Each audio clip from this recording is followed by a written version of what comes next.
TN. പ്രതാപനെ KPCC working പ്രസിഡന്റായി നിയമിച്ചു. D Binoy വിവരങ്ങളുമായി തിരുവനന്തപുരത്ത് നിന്ന് ചേരുന്നു. ബിനോയ്, തൃശൂരിൽ മത്സര രംഗത്ത് നിന്ന് പ്രതാപന് മാറി നിൽക്കേണ്ടി വന്നിരുന്നു. ഇപ്പോൾ എങ്ങനെ ഈ തീരുമാനമെത്തുന്നു? എ.ഐ.സി.സി തീരുമാനമനുസരിച്ചാണ് ഇപ്പോൾ ടി.എൻ. പ്രതാപനെ കെ.പി.സി.സി വർക്കിംഗ് പ്രസിഡന്റാക്കിയുള്ള ആയി നിയമിച്ചുകൊണ്ടുള്ള ഉത്തരവ് പുറത്തു വന്നിരിക്കുന്നത്. കാരണം എം ഹസന് താൽക്കാലിക ചുമതല കെ.പി.സി.സി പ്രസിഡന്റ് താൽക്കാലിക ചുമതല നൽകിയതിന് തൊട്ട് പിന്നാലെയാണ് കെ.പി.സി.സിയുടെ വർക്കിംഗ് പ്രസിഡന്റായി ടി.എൻ. പ്രതാപൻ എത്തുന്നത്. കാരണം കഴിഞ്ഞ ദിവസങ്ങളിലൊക്കെ പറഞ്ഞിരുന്നു കെ.പി.സി.സിയുടെ ഒരു അടിയന്തര യോഗം നാളെ ചേരുന്നുണ്ട്. കാരണം രാഷ്ട്രീയ നിർവാഹക സമിതി യോഗവും കെ.പി.സി.സി യോഗവും നാളെ ചേരുന്നുണ്ട്. വരാൻ പോകുന്ന തെരഞ്ഞെടുപ്പുമായി ബന്ധപ്പെട്ടുള്ള കാര്യങ്ങൾ ചർച്ച ചെയ്യുന്നതിന് വേണ്ടിയുള്ള യോഗമാണ്.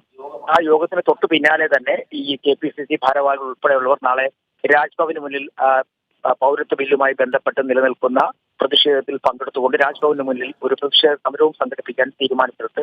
എന്നാൽ ടി.എൻ.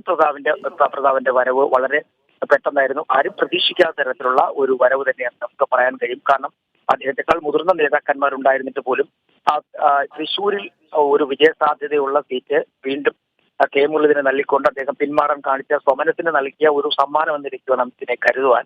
അത് മാത്രവുമല്ല, ടി.എൻ. പ്രതാപൻ നിലവിലെ സാഹചര്യത്തിൽ ഒരു എതിർപ്പും പ്രകടിപ്പിക്കാതെ പിന്മാറി എന്നുള്ളതാണ് അതിലേറ്റവും ശ്രദ്ധേയമായ കാര്യം. അതുകൊണ്ട് തന്നെ വലിയൊരു ചുമതല, ഒരുപക്ഷെ ഒരു എം പിക്ക് നൽകുന്നതിനേക്കാൾ വലിയൊരു ചുമതലയാണ് കെ.പി.സി.സി വർക്കിംഗ് പ്രസിഡന്റ് നിലയിൽ അദ്ദേഹത്തിന് കിട്ടാൻ പോകുന്നത്. കാരണം തെരഞ്ഞെടുപ്പുമായി ബന്ധപ്പെട്ട 20 മണ്ഡലങ്ങളുടെയും കാര്യങ്ങൾ നോക്കുന്ന ഉൾപ്പെടെയുള്ള ചുമതലകൾ ഉണ്ടാകും.